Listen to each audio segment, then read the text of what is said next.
Hello friends, मैं doctor Ranjit Singh. Dear friends, आज मैं अपने लेक्चर में द एंग्लो नॉर्मन पीरियड की हिस्ट्री बहुत ही सिंपल वर्ड्स में कवर करूंगा। और एंग्लो नॉर्मन पीरियड में जो कि 1066 से शुरू होता है, वहां से लेकर 1300 ईस्वी तक के बीच की सभी घटनाएं अपने इस लेक्चर में कवर करूंगा। और मेरे इस लेक्चर में जो भी फैक्ट्स होंगे वो मेरी बुक, ये है objective history of English literature, इसमें जो डिस्क्रिप्शन दिया गया है उसके आधार पर वो सारे फैक्ट्स मैं कवर करूंगा। और ये बुक मैं अपने सामने रख लेता हूँ ओपन करके, ताकि वो सारे फैक्ट्स जो हैं वो चेक करता रहूँ आपको बताते समय। इससे पहले मैं आपसे उम्मीद करूंगा कि इससे पहले का जो लेक्चर था ओल्ड इंग्लिश पीरियड वाला या एंग्लो सेक्सन पीरियड वाला, उसको आप ज़रूर देख लें, जिसमें मैंने 450 से 1066 तक की सभी घटनाएं कवर की थी। अब आइए अपने लेक्चर को स्टार्ट करते हैं। डियर फ्रेंड्स, सबसे पहले हमने पिछले लेक्चर में देखा कि ओल्ड इंग्लिश पीरियड जो कि 450 से 1066 ईस्वी तक रहता है, उसमें एंगल्स, सेक्शंस और जूट्स ने इंग्लैंड को बसाया था। लोग ओल्ड इंग्लिश बोलते थे और बियोवुल्फ जैसा महान एपिक लिखा गया। लेकिन फिर इतिहास ने अचानक एक ऐसा मोड़ ले लिया जिसने पूरे इंग्लैंड की भाषा, साहित्य, समाज और संस्कृति को हमेशा के लिए बदल दिया। यह परिवर्तन शुरू हुआ 1066 ईस्वी में, जिसे इंग्लिश हिस्ट्री का सबसे महत्वपूर्ण वर्ष माना जाता है। सन 1066 ईस्वी, इस सन में इंग्लैंड के राजा किंग एडवर्ड द कन्फेशर की मृत्यु हो गई। उनके कोई संतान नहीं थी, इसलिए इंग्लैंड की गद्दी पर अधिकार को लेकर कई दावेदार सामने आए। इनमें सबसे शक्तिशाली था विलियम, ड्यूक ऑफ नॉर्मैंडी, जो फ्रांस के नॉर्मैंडी प्रदेश का शासक था। विलियम का दावा था कि एडवर्ड ने उसे इंग्लैंड का उत्तराधिकारी बनाया था। 1053 ईस्वी में अपने पिता की मृत्यु के बाद हैरोल्ड, जो अर्ल ऑफ बेसेक्स बने, बेसेक्स उस समय इंग्लैंड का सबसे समृद्ध और शक्तिशाली क्षेत्र था। इसलिए Harold Raja Edward the confessor के सबसे विश्वसनीय और प्रभावशाली सहयोगी बन गए। जब किंग एडवर्ड द कन्फेसर की मृत्यु 5 जनवरी 1066 को हुई, तब उनकी कोई संतान नहीं थी। अगले ही दिन 6 जनवरी 1066 को हैरोल्ड को किंग हैरोल्ड सेकंड के रूप में इंग्लैंड का राजा घोषित किया गया। लेकिन विलियम, ड्यूक ऑफ नॉर्मैंडी, जो फ्रांस के नॉर्मैंडी प्रदेश का शासक था, उसने इसे स्वीकार नहीं किया।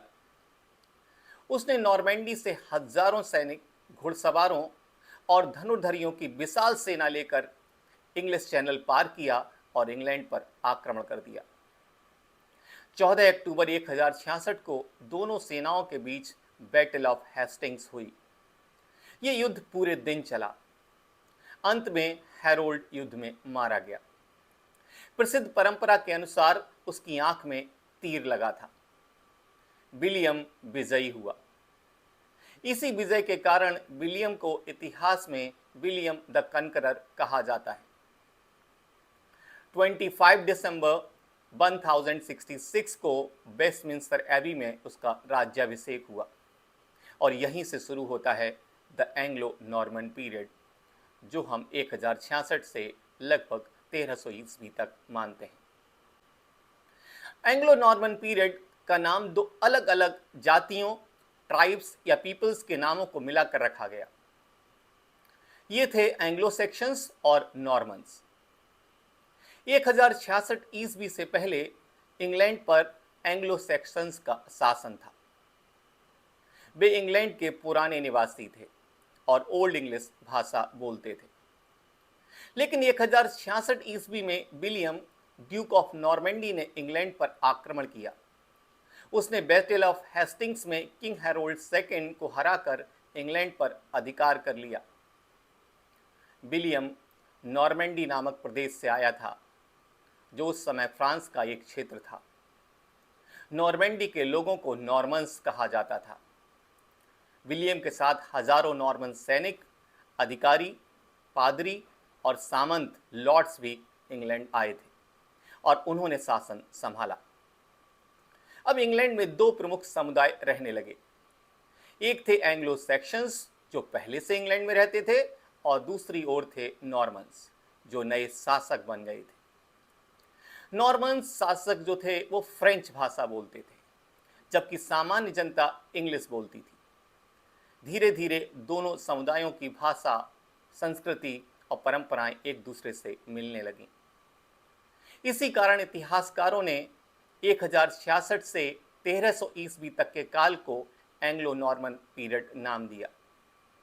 ये नाम केवल दो जातियों का मेल नहीं दर्शाता, बल्कि इंग्लैंड के राजनीतिक, सामाजिक, भाषाई और साहित्यिक परिवर्तन का भी प्रतीक है। यही वह काल था जिसने आगे चलकर मिडिल इंग्लिश लैंग्वेज और मिडिल इंग्लिश लिटरेचर की मजबूत नींव रखी। नॉर्मन कन्क्वेस्ट जो 1066 में हुआ, केवल एक राजा के बदलने की घटना नहीं थी, बल्कि इसने इंग्लैंड के पूरे इतिहास की दिशा बदल दी। जब विलियम द कनकरर ने बैटल ऑफ हेस्टिंग्स जो 1066 ईस्वी में हुआ उसमें जीत हासिल की, तब वह केवल इंग्लैंड का नया राजा नहीं बना, बल्कि उसने पूरे देश की राजनीति, सामाजिक, धार्मिक और सांस्कृतिक व्यवस्था में बड़े बदलाव किए। विलियम ने एक सेंट्रलाइज्ड गवर्नमेंट स्थापित की, जिससे पूरे इंग्लैंड पर राजा का सीधा नियंत्रण हो गया। उसने फ्यूडल सिस्टम लागू किया और नई नॉर्मन आर्मी तथा मजबूत किले बनवाए, जिससे शासन और सुरक्षा दोनों मजबूत हो गए। न्याय व्यवस्था में नई कोर्ट्स स्थापित की गईं और प्रशासन को अधिक व्यवस्थित बनाया गया। डोम्सडे बुक जो 1086 में तैयार हुई थी, इस बुक को तैयार कराकर पूरे देश की भूमि और संपत्ति का पहला विस्तृत सरकारी रिकॉर्ड बनवाया। नॉर्मन शासकों के साथ फ्रेंच लैंग्वेज और नॉर्मन कल्चर भी इंग्लैंड पहुंचा था। राजदरबार, कानून और प्रशासन की भाषा फ्रेंच बन गई, जबकि लैटिन चर्च और शिक्षा की भाषा रही। इसी समय रोमनेस्क आर्किटेक्चर जो रोमन से प्रभावित था, विशाल कैथीड्रल्स, मॉन्स्ट्रीज तथा ऑक्सफोर्ड यूनिवर्सिटी जैसी शैक्षिक संस्थाओं का विकास हुआ। सबसे बड़ा परिवर्तन इंग्लिश लिटरेचर में दिखाई दिया। ओल्ड इंग्लिश लिटरेचर का स्थान धीरे धीरे मिडिल इंग्लिश लिटरेचर ने लेना शुरू कर दिया। इंग्लिश भाषा में हजारों फ्रेंच वर्ड्स शामिल हुए। रोमांस, शिवेलरी, कोर्टली लव और अर्थुरियन लेजेंड्स जैसी नई साहित्यिक परंपराएं विकसित हुईं।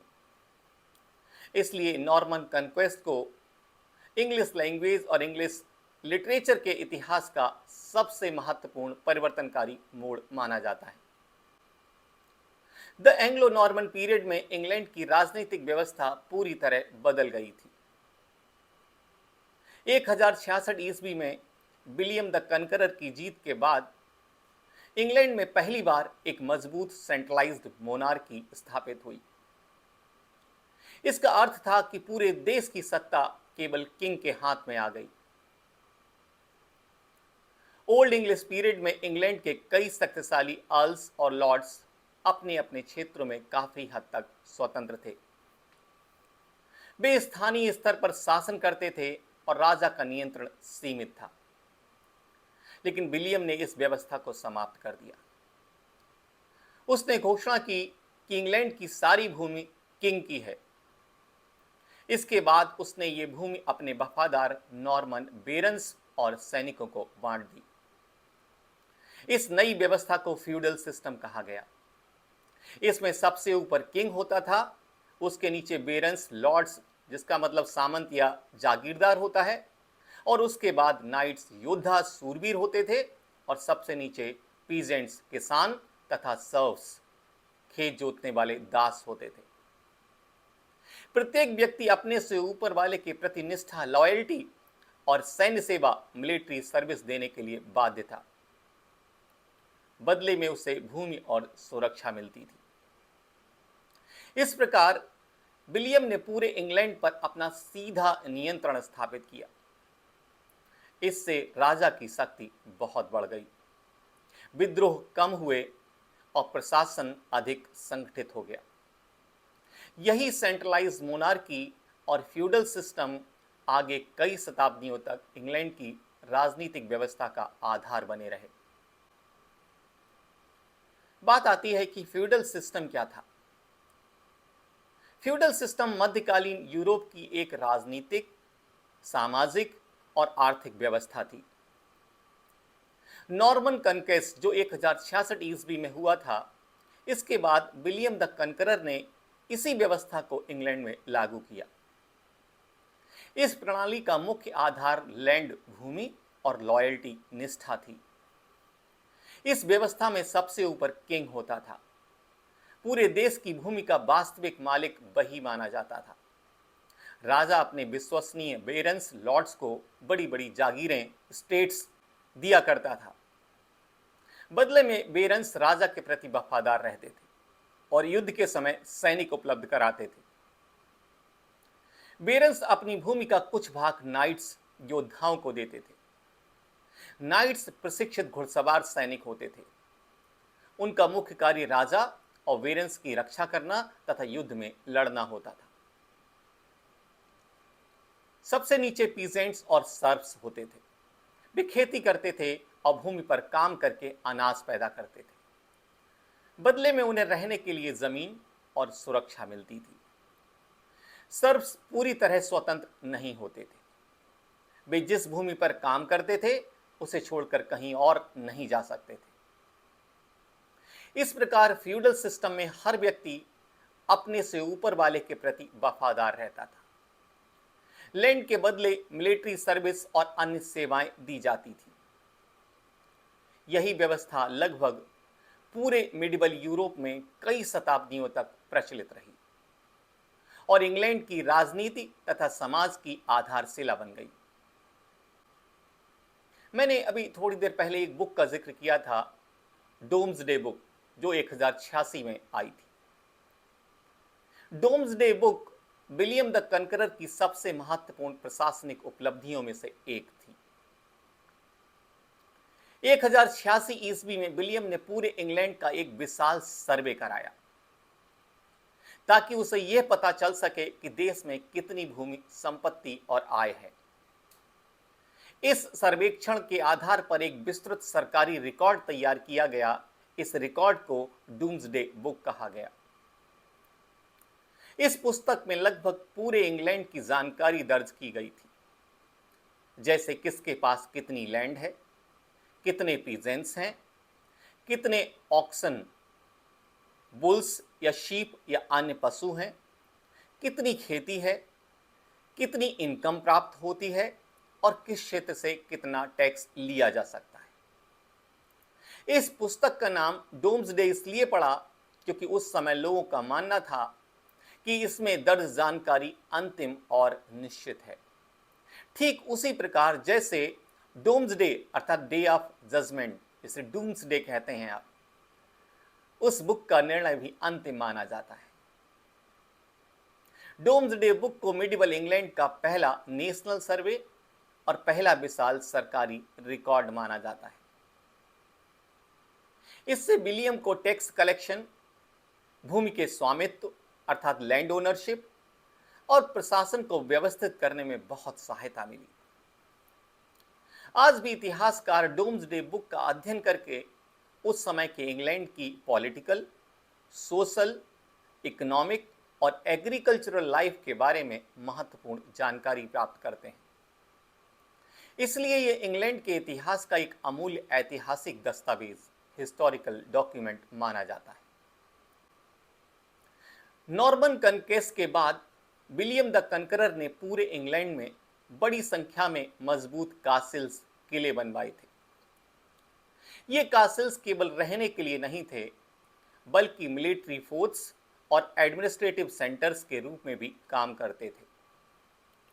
शुरुआत में कई कासिल्स मॉट एंड बेली शैली में लकड़ी के बनवाए गए। लेकिन बाद में उन्हें पत्थर से अधिक मजबूत बना दिया गया। मोट का अर्थ होता है ऊंचा मिट्टी का टीला, हिल या माउंट, जिसके ऊपर लकड़ी या पत्थर का टॉवर बनाया जाता था। बेली टीले के नीचे घिरा हुआ खुला आंगन होता है, जहां सैनिक, अस्तबल, गोदाम और अन्य भवन बने होते हैं। इन कासिल्स के 3 मुख्य उद्देश्य थे। पहला उद्देश्य था रक्षा, डिफेंस। ये बाहरी आक्रमणों और विद्रोहों से सुरक्षा प्रदान करते थे।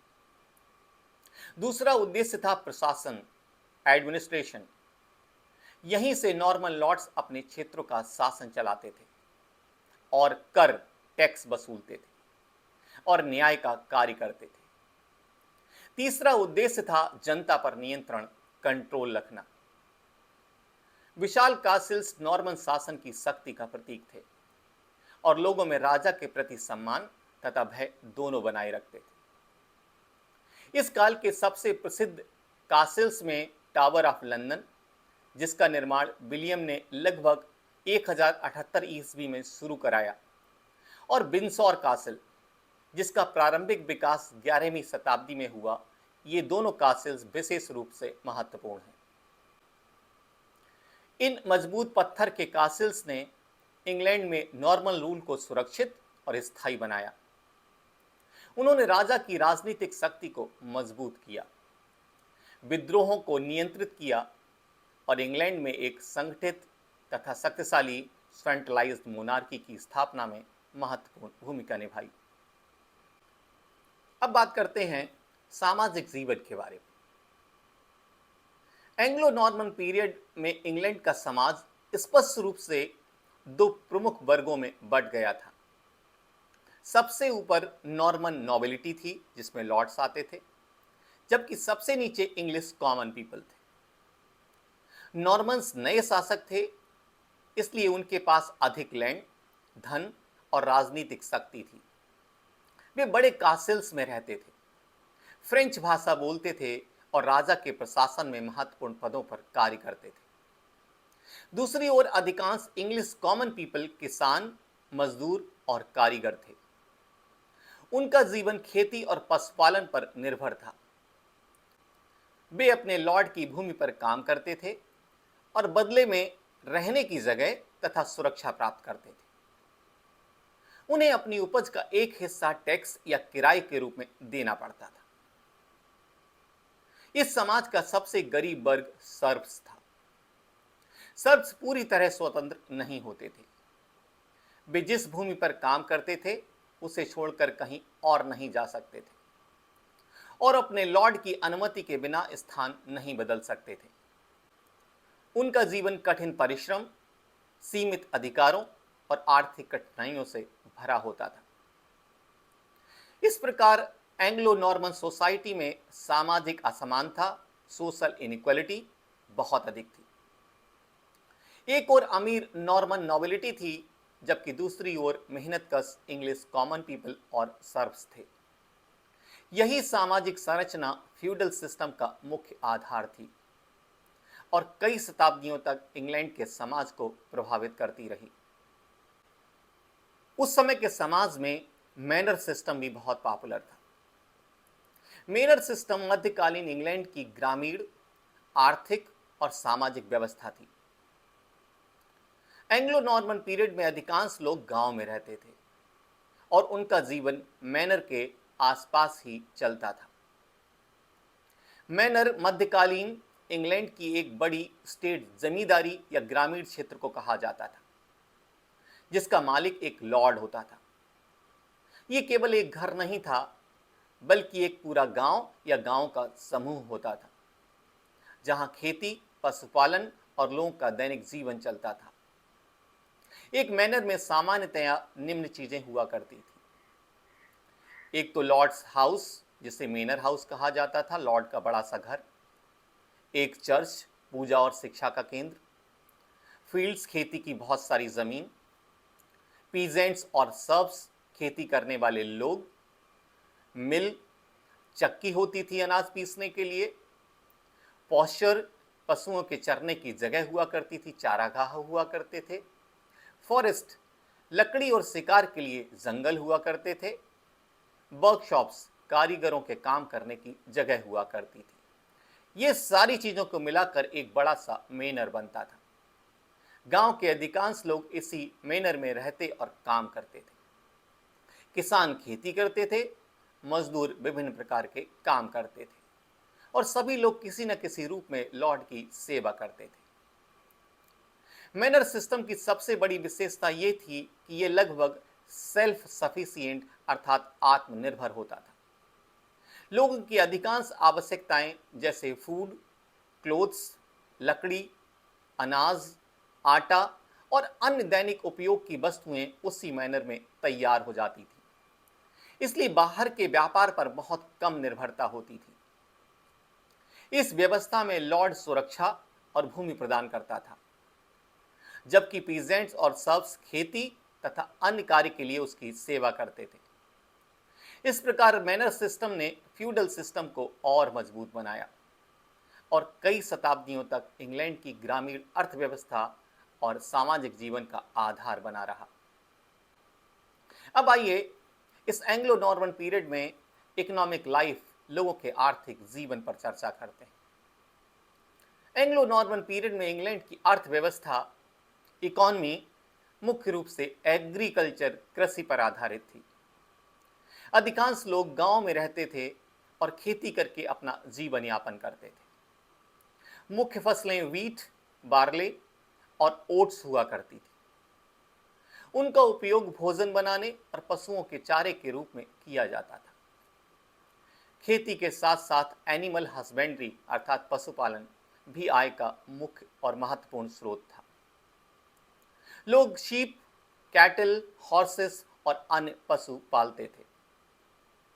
इस काल में ऊल ट्रेड, ऊन का व्यापार इंग्लैंड की सबसे महत्वपूर्ण आर्थिक गतिविधि बन गया। इंग्लैंड में बड़ी संख्या में भेड़ें पाली जाती थीं और उनका ऊन, वूल, बहुत उच्च गुणवत्ता का माना जाता था। यह ऊन फ्लैंडर्स और यूरोप के अन्य क्षेत्रों में निर्यात किया जाता था। इसी व्यापार से इंग्लैंड की आय और समृद्धि में उल्लेखनीय वृद्धि हुई। समय के साथ साथ छोटे छोटे टाउन्स विकसित होने लगे। नियमित मार्केट्स और वार्षिक फेयर्स, मेले आयोजित किए जाने लगे, जहां किसान और व्यापारी वस्तुओं को खरीद और बिक्री कर सकते थे। व्यापार के बढ़ने से एक नया मर्चेंट क्लास उभर कर सामने आया।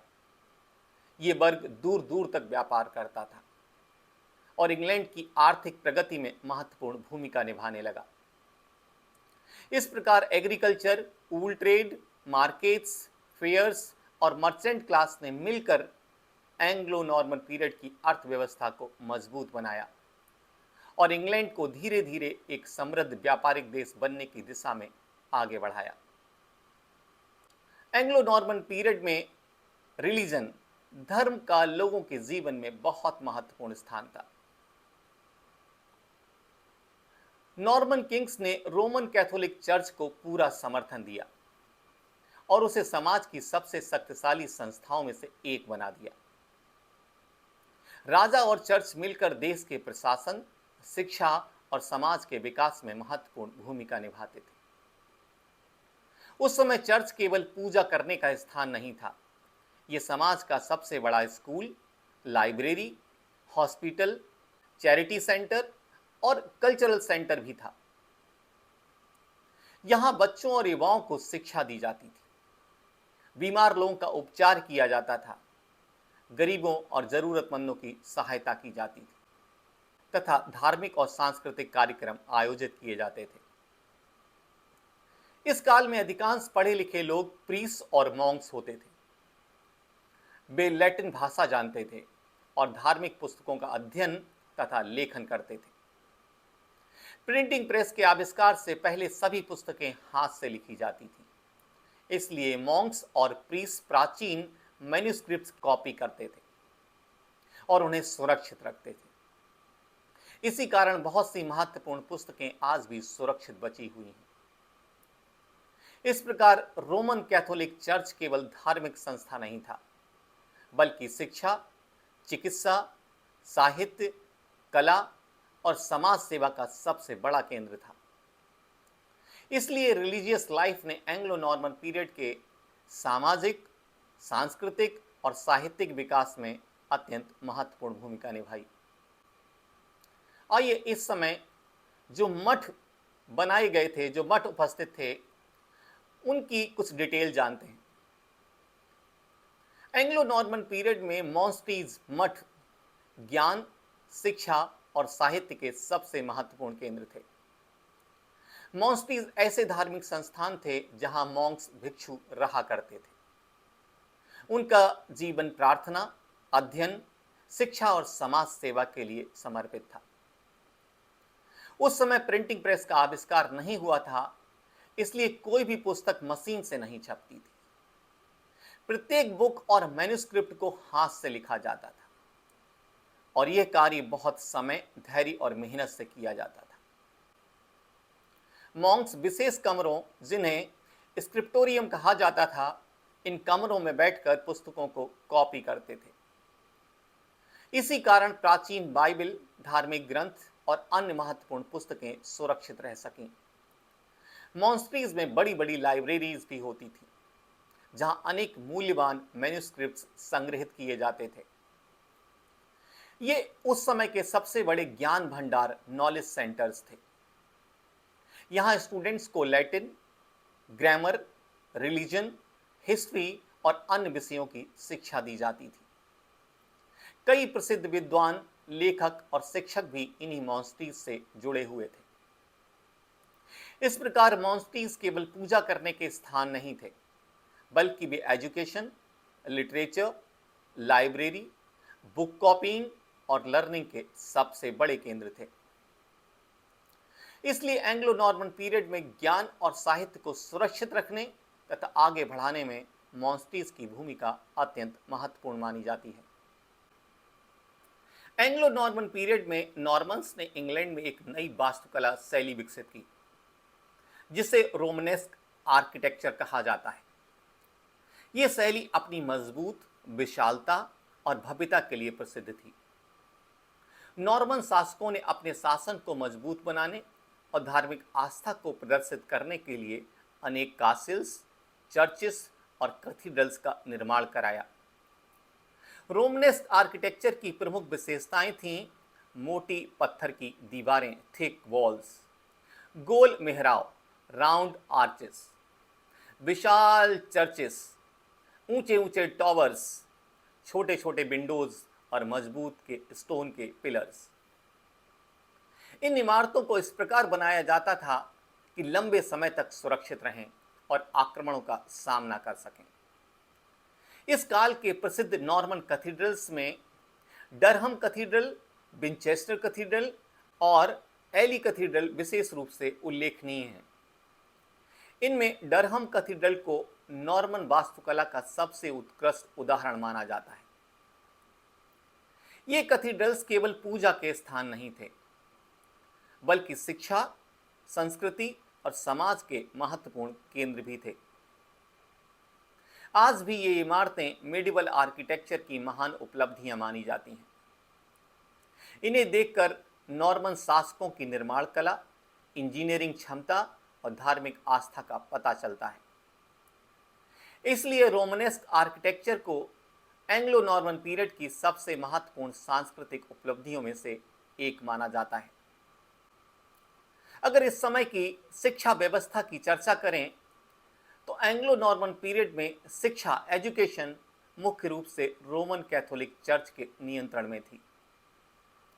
उस समय सरकार द्वारा चलाए जाने वाले आधुनिक स्कूल नहीं थे। अधिकांश स्कूल्स और शिक्षण संस्थान मॉन्स्ट्रीज तथा कैथेड्रल्स से जुड़े होते थे। मॉन्क्स और प्रीस्ट ही शिक्षक, टीचर्स का कार्य करते थे और विद्यार्थियों को शिक्षा देते थे। इस काल में शिक्षा का उद्देश्य केवल पढ़ना लिखना नहीं था, बल्कि अच्छे विद्वान, पादरी और प्रशासक तैयार करना भी था। विद्यार्थियों को लैटिन भाषा सिखाई जाती थी, क्योंकि यही चर्च, शिक्षा और विद्वानों की प्रमुख भाषा थी। उस समय जिन 7 मुख्य विषयों का अध्ययन कराया जाता था, उन्हें 7 लिबरल आर्ट्स कहा जाता था। इनमें शामिल थे grammar, logic, rhetoric, arithmetic, geometry, music और एस्ट्रोनॉमी, खगोल विज्ञान। इन विषयों को उस समय की उच्च शिक्षा का आधार माना जाता था।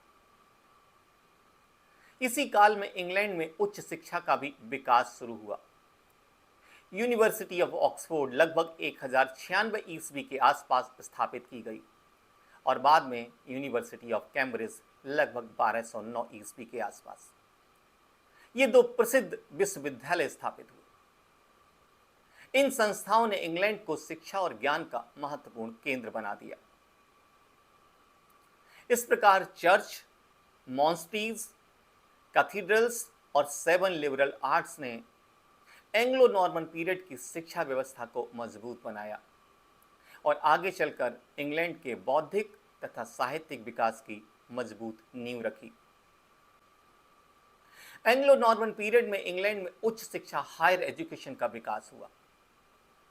पहले शिक्षा मुख्य रूप से मॉन्स्ट्रीज और कैथीड्रल्स तक सीमित थी, लेकिन धीरे धीरे ऐसे संस्थान बनने लगे जहां विभिन्न विषयों की उच्च शिक्षा दी जाने लगी। इन्हीं संस्थानों को यूनिवर्सिटीज कहा गया।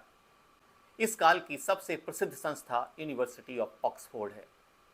इतिहासकारों के अनुसार ऑक्सफोर्ड में शिक्षा का आरंभ लगभग 1096 ईस्वी से माना जाता है।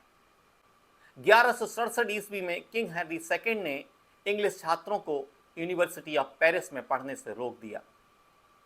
इसके बाद बड़ी संख्या में विद्यार्थी और शिक्षक ऑक्सफोर्ड आने लगे, जिससे ये इंग्लैंड का सबसे महत्वपूर्ण शिक्षा केंद्र बन गया। बाद में 1209 ईस्वी में कुछ विद्वानों और शिक्षकों ने ऑक्सफोर्ड छोड़कर यूनिवर्सिटी ऑफ कैम्ब्रिज की स्थापना की। धीरे धीरे कैम्ब्रिज भी शिक्षा और शोध, रिसर्च का प्रमुख केंद्र बन गया। इन यूनिवर्सिटीज में theology, law, medicine, philosophy, grammar, logic और रिटोरिक जैसे विषय पढ़ाए जाते थे। यहां की शिक्षा मुख्य रूप से लैटिन भाषा में होती थी, क्योंकि वही उस समय विद्वानों और चर्च की भाषा थी। आज यूनिवर्सिटी ऑफ ऑक्सफोर्ड और यूनिवर्सिटी ऑफ कैम्ब्रिज विश्व की सबसे प्रतिष्ठित प्रेस्टिजियस यूनिवर्सिटीज में गिनी जाती हैं। इन संस्थाओं ने इंग्लैंड में हायर एजुकेशन, रिसर्च और इंग्लिश इंटेलेक्चुअल ट्रेडिशन के विकास में अत्यंत महत्वपूर्ण योगदान दिया। अगर हम इस समय की लैंग्वेज की बात करें तो नॉर्मन कॉन्क्वेस्ट का सबसे गहरा प्रभाव लैंग्वेज, भाषा पर पड़ा। विलियम द कनकरर के इंग्लैंड का राजा बनने के बाद देश में एक साथ 3 भाषाएं प्रचलित हुई। प्रत्येक भाषा का अपना अलग कार्य और महत्व था। पहली भाषा थी लैटिन। लैटिन को रोमन कैथोलिक चर्च की भाषा माना जाता था। सभी धार्मिक ग्रंथ, बाइबल, चर्च के दस्तावेज और अधिकांश विद्वानों की पुस्तकें लैटिन में लिखी जाती थी। शिक्षा, धर्म और विद्वानों के बीच यही प्रमुख भाषा थी। दूसरी भाषा थी फ्रेंच। फ्रेंच नॉर्मन शासकों की भाषा थी। King, royal court, government, law, courts, जजेस, नोबिलिटी और उच्च वर्ग के लोग फ्रेंच बोलते थे। प्रशासन, न्याय और दरबार का अधिकांश काम फ्रेंच में होता था। तीसरी भाषा थी इंग्लिश। साधारण जनता जैसे पीजेंट्स, फार्मर्स, क्राफ्ट्समैन और मर्चेंट्स इंग्लिश भाषा बोलते थे। ये लोगों के दैनिक जीवन और आपसी बातचीत की भाषा थी। लगभग 300 वर्षों तक इन 3 भाषाओं का प्रभाव इंग्लैंड में बना रहा। इसी दौरान फ्रेंच के हजारों शब्द इंग्लिश में शामिल हो गए, जैसे गवर्नमेंट, कोर्ट, जज, justice, beauty, honour, army, prince, crown. ये सभी शब्द फ्रेंच भाषा से अंग्रेजी भाषा में शामिल हो गए। धीरे धीरे ओल्ड इंग्लिश बदलकर मिडिल इंग्लिश में विकसित हुई। इसलिए नॉर्मन कॉन्क्वेस्ट को इंग्लिश लैंग्वेज के इतिहास का सबसे महत्वपूर्ण परिवर्तन माना जाता है, क्योंकि इसी ने आधुनिक इंग्लिश की मजबूत नींव रखी। इस युग के अगर हम लिटरेचर की बात करें तो Anglo Norman period English literature के इतिहास में परिवर्तन का युग माना जाता है, ट्रांजिशन का युग माना जाता है। नॉर्मन कनकेस्ट के बाद इंग्लैंड की राजनीति, समाज, भाषा और संस्कृति में बड़े बदलाव आए, जिनका सीधा प्रभाव साहित्य पर भी पड़ा। ओल्ड इंग्लिश पीरियड में साहित्य का मुख्य विषय हीरोइज्म, युद्ध और वीरता था। बियोवुल्फ जैसी हीरोइक पोएट्री इस युग की पहचान थी, लेकिन एंग्लो नॉर्मन पीरियड में साहित्य का स्वरूप पूरी तरह बदलने लगा। अब युद्ध के साथ साथ लव, एडवेंचर, रिलीजन और आइडियल लाइफ जैसे विषय भी साहित्य का हिस्सा बन गए। इस काल का सबसे लोकप्रिय साहित्य रोमांस था। रोमांस का अर्थ केवल प्रेम कहानी नहीं है, बल्कि ऐसी साहित्यिक कथाएं जिनमें knights, kings, queens, dragons, magic, miracles, रहस्यमयी घटनाएं और लंबी यात्राएं होती थी। इन कहानियों में एक वीर नाइट अनेक कठिनाइयों का सामना करता था, राक्षसों या दुश्मनों से लड़ता था, लोगों की रक्षा करता था और अंत में सम्मान तथा सफलता प्राप्त करता था। इस प्रकार का साहित्य पूरे मिडिवल यूरोप में अत्यंत लोकप्रिय था। रोमांस लिटरेचर का आधार शिवेल्री था। शिवेल्री का अर्थ है एक आदर्श नाइट का आचार संहिता, कोड ऑफ कंडक्ट। उस समय माना जाता था कि एक सच्चा नाइट केवल युद्ध में वीर नहीं होना चाहिए, बल्कि उसका चरित्र भी महान होना चाहिए। उसमें bravery, honesty, loyalty, religious faith और रेस्पेक्ट टुवर्ड्स वीमेन, महिलाओं के प्रति सम्मान जैसे गुण होने चाहिए। इसलिए इस युग की अधिकांश कहानियां ऐसे आदर्श नाइट्स के जीवन और साहसिक कार्यों पर आधारित थीं। इसी काल में कोर्टली लव की परंपरा भी विकसित हुई। इसका अर्थ था कि एक नाइट अपनी लेडी के प्रति सम्मान, निष्ठा, प्रेम और समर्पण का भाव रखता था। यह प्रेम केवल आकर्षण नहीं था, बल्कि आदर्श, शिष्टता और सम्मान पर आधारित था। इसलिए कोर्टली लव को रोमांटिक लिटरेचर की एक प्रमुख विशेषता माना जाता है। एंग्लो नॉर्मन पीरियड की सबसे प्रसिद्ध कथाएं अर्थूरियन लेजेंड्स हैं। इन कहानियों का केंद्र किंग अर्थर और उनकी प्रसिद्ध knights of the round table है। इन कथाओं के प्रमुख पात्र King Arthur, Queen Guinevere, Sir Lancelot, Merlin और सर गवाइन थे। इन कथाओं में वीरता, न्याय, मित्रता, प्रेम, जादू और रोमांच का सुंदर मिश्रण मिलता है। बाद में ये कथाएं इंग्लिश लिटरेचर की सबसे महत्वपूर्ण धरोहरों में शामिल हो गईं और अनेक लेखकों ने इन्हें अपनी रचनाओं का आधार बनाया। इस युग में क्रॉनिकल राइटिंग की परंपरा भी विकसित हुई। क्रॉनिकल्स वे पुस्तकें थीं जिनमें राजाओं के शासन, युद्धों, महत्वपूर्ण घटनाओं और धार्मिक गतिविधियों का क्रमबद्ध विवरण लिखा जाता था। इनका उद्देश्य कल्पना नहीं, बल्कि इतिहास को सुरक्षित रखना था। इसलिए इतिहासकार आज भी इन क्रॉनिकल्स का उपयोग मिडिवल इंग्लैंड के इतिहास को समझने के लिए करते हैं। चर्च का प्रभाव इस युग के साहित्य पर बहुत गहरा था। इसलिए रिलीजियस लिटरेचर का भी व्यापक विकास हुआ। इस साहित्य में सेंट्स के जीवन, उनके मिरेकल्स, चमत्कार, मोरालिटी, नैतिक शिक्षा और क्रिश्चियन फेथ, ईसाई धर्म से जुड़े विषयों का भी वर्णन किया जाता था। धार्मिक ग्रंथों का उद्देश्य लोगों को नैतिक जीवन जीने और धर्म के सिद्धांतों का पालन करने की शिक्षा देना था। मॉन्स्ट्रीज में मॉन्क्स इन पुस्तकों को हाथ से लिखते थे और सुरक्षित रखते थे। इस प्रकार एंग्लो नॉर्मन पीरियड ने इंग्लिश लिटरेचर को एक नई दिशा दी। ओल्ड इंग्लिश हीरोइक पोइट्री की जगह romance, chivalry, courtly love, Arthurian legends, chronicle writing और रिलीजियस लिटरेचर जैसी नई साहित्यिक परंपराओं का विकास हुआ। यही परिवर्तन आगे चलकर मिडिल इंग्लिश लिटरेचर के विकास का आधार बना और जॉफरी चाउसर जैसे महान साहित्यकारों के लिए मार्ग प्रशस्त किया। इसलिए एंग्लो नॉर्मन पीरियड को इंग्लिश लिटरेचर के इतिहास का एक महत्वपूर्ण ट्रांजिशन पीरियड माना जाता है। इस युग के कुछ महान लेखकों का वर्णन करते हैं। लेमन एंग्लो नॉर्मन पीरियड के सबसे महत्वपूर्ण प्रारंभिक इंग्लिश लेखकों में से एक थे लेमन। उनका सबसे प्रसिद्ध ग्रंथ ब्रू है, जिसे लगभग 1200 ईस्वी में लिखा गया था। यह मिडिल इंग्लिश की प्रारंभिक और महत्वपूर्ण रचनाओं में गिना जाता है। ब्रू पूरी तरह मौलिक ओरिजिनल रचना नहीं थी। यह वेस की फ्रेंच कृति रोमा द ब्रू पर आधारित थी। बेस ने यह पुस्तक जॉफ्री ऑफ मॉनमाउथ की प्रसिद्ध लैटिन रचना हिस्टोरिया रेगुम ब्रिटानिये से प्रेरित होकर लिखी थी। इस प्रकार लैटिन, फ्रेंच, इंग्लिश की साहित्यिक परंपरा में लेमन ने इस कहानी को इंग्लिश भाषा में प्रस्तुत किया। ब्रू में किंग अर्थर, प्राचीन ब्रिटिश किंग्स और ब्रिटेन के प्रारंभिक इतिहास का वर्णन मिलता है। इसमें वीरता, युद्ध, राजाओं के शासन और राष्ट्रीय गौरव, नेशनल हिस्ट्री की अनेक कथाएं मिलती हैं। लेमन का सबसे बड़ा योगदान यह था कि उन्होंने इस समय इंग्लिश भाषा में लेखन किया, जबकि नॉर्मन कनक्वेस्ट के बाद फ्रेंच साहित्य और दरबार की प्रमुख भाषा बन चुकी थी। उनके इन प्रयासों ने इंग्लिश लैंग्वेज और मिडिल इंग्लिश लिटरेचर के विकास को नई दिशा दी।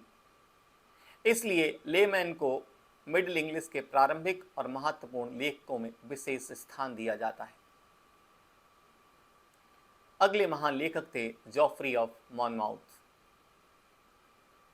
Geoffrey of Monmouth Anglo Saxon period के सबसे प्रसिद्ध साहित्यकार, इतिहासकार, हिस्टोरियन और लेखक थे। उन्होंने लगभग 1136 ईस्वी में अपनी प्रसिद्ध पुस्तक लैटिन भाषा में हिस्टोरिया रेगुम ब्रिटानिये अर्थात history of the Kings of Britain लिखी। ये मिडिवल ब्रिटेन के इतिहास, राजाओं की कथाओं पर आधारित एक अत्यंत प्रभावशाली कृति मानी जाती है।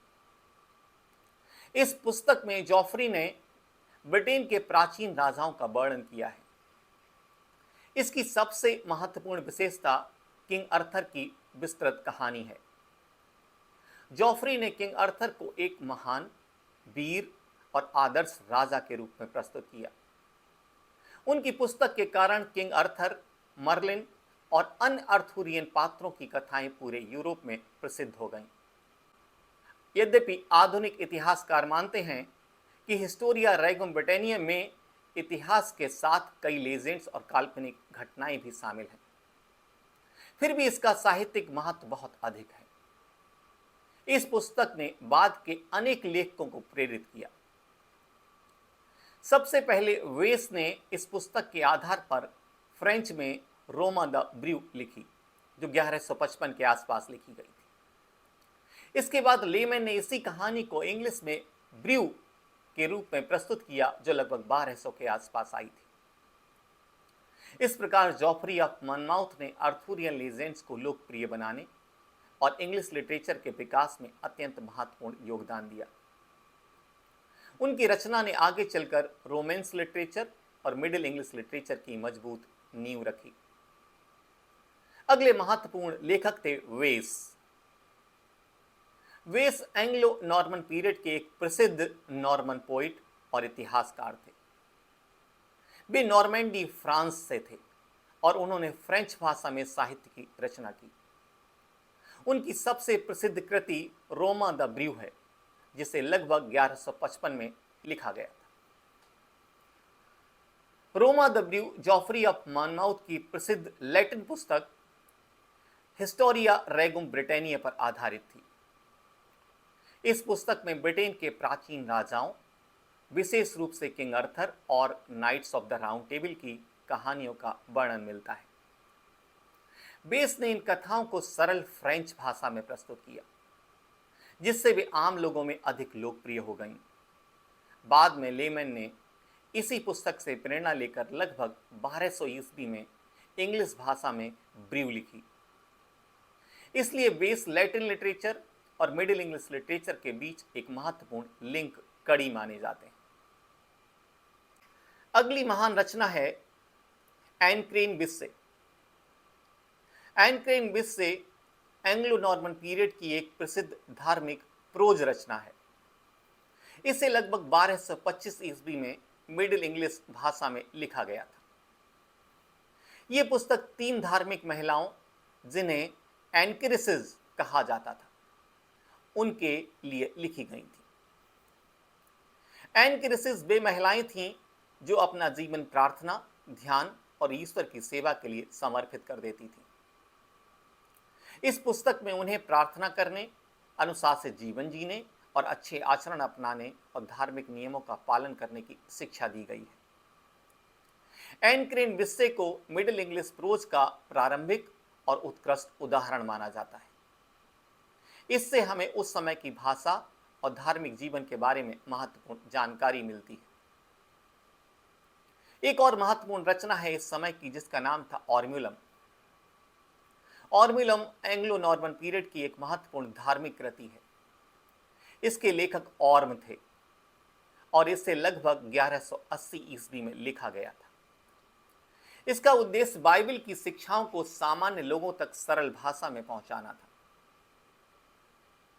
इस पुस्तक में बाइबल के विभिन्न भागों की व्याख्या, एक्सप्लेनेशन की गई है, ताकि लोग ईसाई धर्म की शिक्षाओं को आसानी से समझ सकें।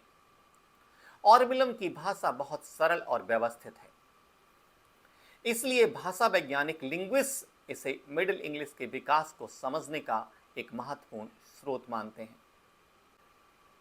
कुछ और प्रसिद्ध पुस्तकें थीं, जिनमें नाम आता है बेस्टियरीज। बेस्टियरीज मध्यकालीन यूरोप की लोकप्रिय धार्मिक और नैतिक पुस्तकें थीं। इनमें विभिन्न एनिमल्स की कहानियों के माध्यम से लोगों को नैतिक शिक्षा, मॉरल लेसन्स दिए जाते थे। प्रत्येक पशु किसी न किसी क्रिश्चियन वर्चू, अच्छे गुण या 22 बुरे गुण का प्रतीक माना जाता था। उदाहरण के लिए लायन साहस और शक्ति का प्रतीक होता था, लैम्ब मासूमियत और पवित्रता का प्रतीक होता था, जबकि फॉक्स चालाकी और धोखे का प्रतीक माना जाता था।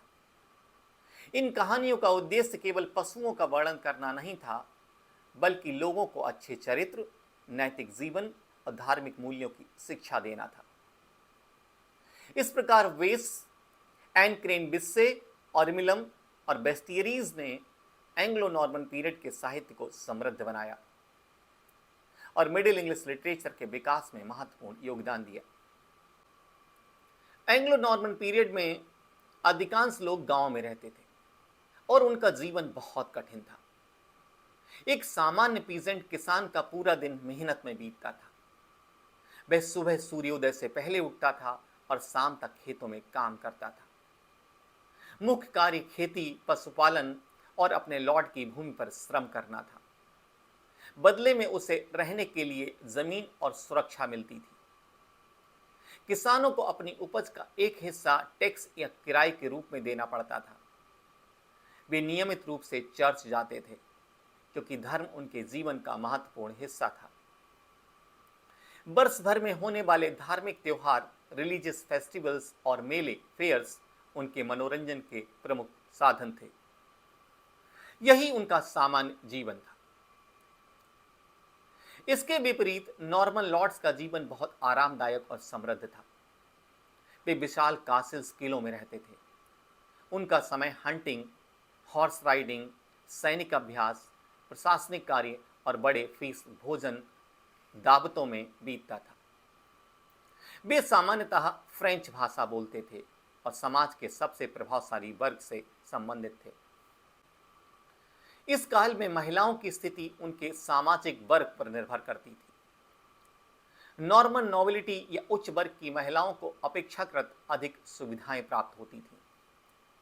वे पढ़ना लिखना सीख सकती थीं, धार्मिक शिक्षा प्राप्त कर सकती थीं और कई महिलाएं कॉन्वेंट्स तथा अन्य धार्मिक संस्थाओं में महत्वपूर्ण भूमिका निभाती थीं। कुछ महिलाएं अपने परिवार की संपत्ति और घर के प्रबंधन में भी सहायता करती थीं। दूसरी ओर साधारण पीजेंट वुमेन, इनका जीवन कठिन परिश्रम से भरा होता था। वे खेती, एनिमल हस्बेंड्री अर्थात पशुपालन, भोजन बनाना, कपड़े तैयार करना, बच्चों की देखभाल और घर के अन्य कार्य करती थी। वे परिवार की आर्थिक व्यवस्था में भी महत्वपूर्ण योगदान देती थी। इस प्रकार एंग्लो नॉर्मन पीरियड में सामान्य लोगों का जीवन मेहनत और संघर्ष से भरा था, जबकि नॉर्मन लॉर्ड्स विलासिता का जीवन जीते थे। महिलाओं की भूमिका भी समाज के प्रत्येक वर्ग में महत्वपूर्ण थी, चाहे वे घर और खेत का काम करती हों या धार्मिक संस्थाओं में सेवा देती हों। Anglo Norman period English literature के इतिहास का एक ट्रांजिशन पीरियड, संक्रमण काल माना जाता है।